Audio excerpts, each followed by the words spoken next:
Hello, everybody. Scott Golden here with the Pro Wrestling Logic YouTube channel and the History of the All Star Wrestling Review series here.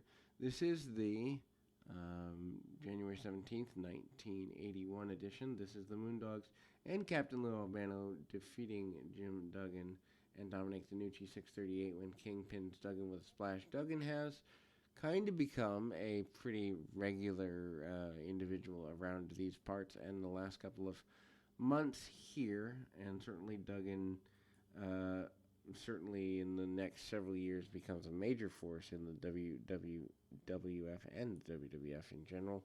In about 87, of course, his run in Mid South for a few years gets him ready for that. DeNucci, obviously a major tag team guy, punch kicked by the Moondogs regardless. DeNucci has been in several tag teams that the Moondogs have defeated over the last several months. Duggan looks markedly different, a little bit stockier, a little bit wider, shorter hair, and obviously more enhancement talent. Reality doesn't get where he wants to get with that. Duggan tries to work with his opponent or his partner and get the Moondogs down. But Duggan, obviously being the rookie at the time, after getting a few shots in on the Moondogs, does manage to get a pin attempt there, and ultimately, uh, some hard shots and all of that, and getting things going in a proper direction is what is needed there. So we kind of begin to see some degree of, headbutts and really basic stuff along the way. Body slam by one of the Moondogs, and eventually splash leads to a victory there. Classy Freddie Blassie, of course, presenting his charge up next. Blassie in the, I guess you'd say, fuchsia outfit. Presenting Stan Hansen, defeating Angelo Gomez 448 with the lariat. Hansen punch kick, very Texas style brawler.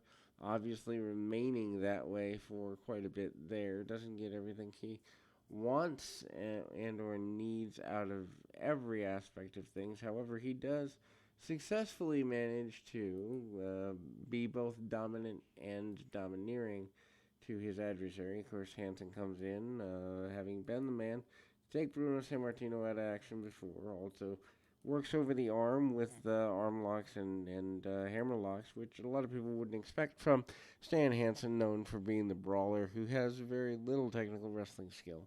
But he does use some technical wrestling skill early in this match here. Gomez tries to stay on, but cannot combat the lariat or the after effects thereof going forward in the next little while. So we begin, or we continue, the Hansen basically saying he's going to take everyone out, including Bob Backlund, including Pedro Morales. The idea there pretty simple. The implication that Hansen intends to be around a while and take out anyone in his pathway in pursuit of a championship. Then we go to the next in the series of matches, which happens to be um, Sergeant Slaughter with the Grand Wizard defeating Steve King via submission. Steve, or 312 via the Cobra Clutch. Really basic maneuver, and again, ultimately, kind of there and around about.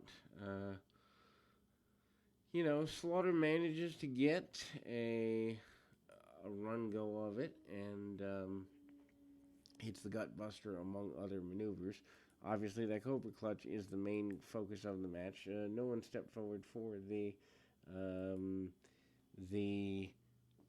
$5,000 challenge. I think at one point the Wizard put up another $5,000, but don't know whether that carries forward week to week or not. That's never really well described on the television program. Anyway, Slaughter takes his man out with that Cobra Clutch, as mentioned, in 3 minutes 12 seconds, and again, kind of going in a direction that is, kind of focused and all of that. So.